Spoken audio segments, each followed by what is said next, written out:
Hi, നമ്മുടെ ആരോഗ്യത്തിന് ഏറെ ഗുണകരമായ റാഗി ഉപയോഗിച്ച് ചെയ്യുന്ന നല്ലൊരു ഇഡ്ഡലിയുടെ റെസിപ്പിയാണ് നമ്മളിന്ന് ചെയ്യുന്നത്.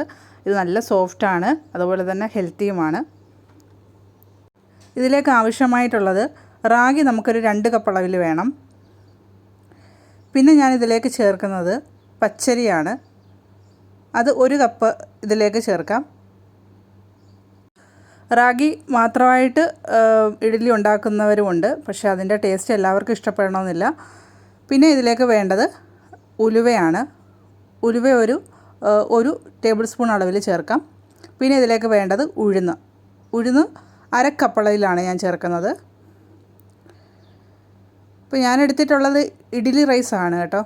അപ്പം ഇത് കുറച്ച് നേരം സോക്ക് ചെയ്യാനായിട്ട് വെച്ചിരുന്നു. അപ്പോൾ അതിന് ശേഷം നന്നായിട്ട് കഴുകിയെടുത്തിട്ട് അരച്ചെടുക്കുന്നതാണ്. റാഗിയിൽ നന്നായിട്ട് അഴുക്കുണ്ടാവും, അപ്പോൾ അത് വെള്ളം നല്ല രീതിയിൽ തെളിഞ്ഞ് വരുന്ന വരെ തന്നെ കഴുകിയെടുക്കണം. പിന്നെ ഇതിലേക്ക് ചേർക്കുന്നത് ഉഴുന്നാണ്. അപ്പോൾ ഉഴുന്ന് നല്ലതുപോലെ വേറെ സെപ്പറേറ്റ് കുതിർത്ത് വെച്ചിട്ടുണ്ടായിരുന്നല്ലോ, അപ്പോൾ അതും കൂടെ ചേർത്തിട്ട് എടുക്കുക. അപ്പോൾ ഇതിലേക്ക് ഒരു 1/2 കപ്പ് അളവിൽ നമുക്ക് ചോറും കൂടെ ചേർക്കുന്നുണ്ട്. അപ്പോൾ ഇത്രയും കൂടെ ചേർത്ത് നന്നായിട്ട് ഒന്നുകൂടെ അരച്ചെടുത്തിട്ട് ഒരു സ്പൂൺ ഉപയോഗിച്ചോ അല്ലെങ്കിൽ നമ്മുടെ കൈ ഉപയോഗിച്ചോ നല്ലതുപോലെ ഒന്ന് മിക്സ് ചെയ്ത് എടുക്കാം. അപ്പോൾ മാവ് നല്ലതുപോലെ തന്നെ പൊങ്ങി കിട്ടിയിട്ടുണ്ട്.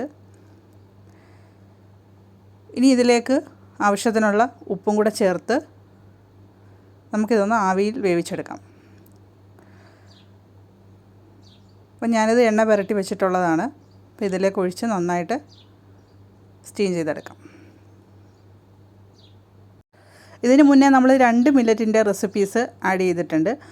ഒന്ന് പ്രോസോ മില്ലറ്റിൻ്റെ ഒരു ഇഡ്ഡലി ചെയ്തിട്ടുണ്ട്, പിന്നെ അതുപോലെ ഒരു ജോവർ ദോശയുടെ ചെയ്തിട്ടുണ്ട്. അപ്പോൾ ഇതൊക്കെ കാണാത്തവരുണ്ടെങ്കിൽ കയറി കാണുക, നിങ്ങളുടെ അഭിപ്രായങ്ങളൊക്കെ അറിയിക്കുക. നിങ്ങളും ഇതുപോലൊക്കെ തന്നെയാണോ ചെയ്യുന്നതെന്ന് പറയുക.